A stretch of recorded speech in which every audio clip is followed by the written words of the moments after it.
C'est une chose assez simple, c'est le président de la Fondation nationale des musées du Maroc, Mehdi Kotbi, qui a pris l'initiative de contacter le Centre Pompidou, son président, Serge Lasvine, le directeur du Musée national d'art moderne, qui est un des départements du Centre Pompidou, Bernard Blisten. Et c'est avec eux que cette idée a germé de proposer ici à Rabat une grande exposition à partir des collections du Centre Pompidou. Alors le Centre Pompidou y voyait aussi son intérêt, dans la mesure où nous organisons régulièrement des expositions dites hors les murs. Nos collections sont très vues aux États-Unis, en Asie, en Europe bien sûr, en France, mais en Afrique, nous n'avons jamais présenté de telles expositions. Donc pour nous, c'est une sorte de première et nous sommes très heureux que cette invitation, en quelque sorte, du Maroc nous ait permis de mettre un pied sur ce vaste continent qui est encore en attente, je pense, de beaucoup de projets de cette nature. La fabrique d'une exposition dépend de la typologie de l'exposition. Très souvent, les grandes expositions présentées sont des expositions monographiques consacrées à un seul artiste. Donc là, les choses sont simples. On regarde le catalogue raisonné d'artistes, on choisit les plus belles œuvres, on essaye de les obtenir et on les montre. La chose est beaucoup plus complexe et d'une certaine manière difficile lorsqu'on prépare une exposition thématique. Parce que là, il y a un peu tout à faire. Il faut choisir les œuvres, choisir les différentes sections. Les choses ne s'imposent pas d'elles-mêmes.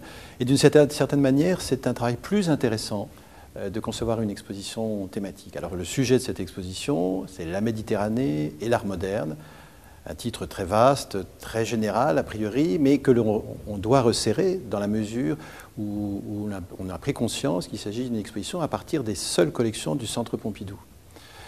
Et donc ça veut dire certains choix, certaines décisions, et quand on a une thématique donnée au départ, on essaye de relire l'ensemble des collections du Centre Pompidou dans cette optique, en essayant d'identifier des œuvres qui peuvent, pour telle ou telle raison, rentrer dans la thématique et assembler, former des sections différentes. C'est un peu de cette façon qu'on a travaillé, surtout avec la volonté de montrer des œuvres très importantes et puis aussi de montrer des œuvres peut-être parfois moins importantes, d'artistes un peu oubliés ou ignorés.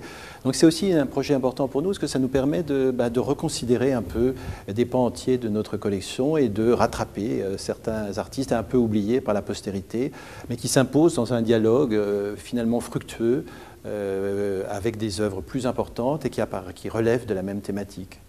Il se fait, encore une fois, la gageure, c'est de faire une exposition à partir d'une seule collection. Alors heureusement, la collection du Centre Pompidou est l'une des plus importantes au monde, puisque notamment en Europe, le Centre Pompidou est le plus grand musée d'art moderne et contemporain. Donc d'une certaine manière, nous avons le choix.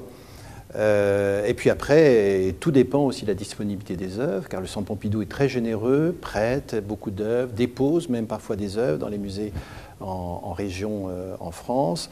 Et donc, il faut que les œuvres soient aussi disponibles. Alors, à la fois qu'elles rentrent dans la thématique, qu'elles soient disponibles et qu'elles ne soient pas trop fragiles, car les conditions de conservation, l'état de conservation de certaines œuvres empêche qu'elles fassent le voyage par avion ou même par camion. Donc c'est tout un ensemble de facteurs finalement qu'il faut prendre en compte et qui déterminent le choix final qui est fait à partir d'un fond bien déterminé. Écoutez, c'est aussi une sorte de routine. Les musées du monde entier prêtent leurs collections. Il y a des entreprises spécialisées de transport qui savent manier, protéger les œuvres, soit par la route, soit par la mer, soit par les airs, par avion. Il y a des compagnies d'assurance spécialisées, donc les choses sont tout de même assez bien cadrées. Et la crainte, on peut toujours craindre un accident majeur, mais heureusement ça arrive assez rarement. La plupart des œuvres que j'avais repérées dans la collection se sont révélées disponibles. Pour les Matisse, ce n'était pas évident, parce que Matisse est un artiste très demandé. Et donc, je crois qu'on peut dire que dans cette exposition se trouvent les œuvres les plus importantes rentrant dans ce thème de la Méditerranée. Alors, pour vous dire la réalité, au début, lorsqu'on m'a confié le commissariat de cette exposition, j'étais un petit peu inquiet, car je n'étais pas sûr de trouver suffisamment d'œuvres pour illustrer ce thème. J'avais même l'idée au début que notre collection était plutôt orientée vers le nord plus que vers le midi. Et en fait, en travaillant un peu, j'ai trouvé beaucoup d'œuvres vraiment à leur place dans cette exposition. Alors, j'avais aussi un souhait, que d'ailleurs partageait le directeur du musée, c'était que cette exposition puisse illustrer la grande diversité, la pluridisciplinarité des collections du Musée national d'art moderne, qui ne comprend pas que des peintures, des dessins, des sculptures, mais également de la photographie, bien présente dans cette exposition. C'est d'ailleurs une de ses originalités. Il y a aussi du cinéma expérimental, il y a de l'architecture, il y a du design. Donc au départ, je m'étais dit, essayons de montrer autre chose que de la peinture et des dessins. Et puis en creusant un peu, je me suis aperçu que nos collections en matière d'architecture ne permettaient pas vraiment de créer une section à elle toute seule. Et donc j'ai un peu renoncé sur ce plan-là. Mais sinon, pour le reste, je suis assez content de l'ensemble tel qu'il existe aujourd'hui, à partir des présupposés de départ.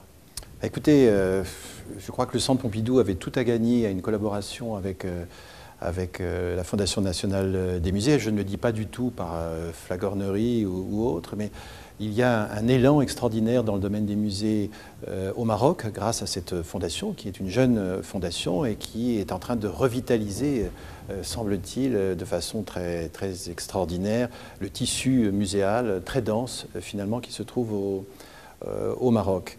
Et pour nous, c'était très passionnant de travailler avec de nouveaux collègues, dont d'ailleurs, je dois vous le dire, on a été surpris par leur professionnalisme et la qualité d'ailleurs de leur formation. Et nous étions tout à fait de plein pied.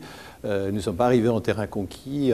Non, pas du tout. Le musée est parfaitement équipé, est aux normes internationales en matière de sécurité, de conservation. Nous sommes vraiment, encore une fois, sur un pied d'égalité. Ce projet a été une vraie collaboration, à la fois technique, mais également intellectuelle. Et le catalogue de l'exposition en porte la trace, puisqu'il y a 2 articles dans le catalogue. Le mien, bien sûr, en tant que commissaire. Et puis le second article, c'est Int El Ayoubi, conservatrice adjointe du musée, qui l'a écrit. C'est un article tout à fait remarquable. Donc c'est pour vous dire que cela a été une vraie collaboration, même s'il est vrai que c'est moi qui ai proposé la sélection telle qu'elle est. Mais il y a eu une discussion, il y a eu des ajustements d'ailleurs qui ont été faits. Certaines œuvres ont été jugées moins utiles à la démonstration par mes collègues marocains, et donc on a trouvé un terrain d'entente.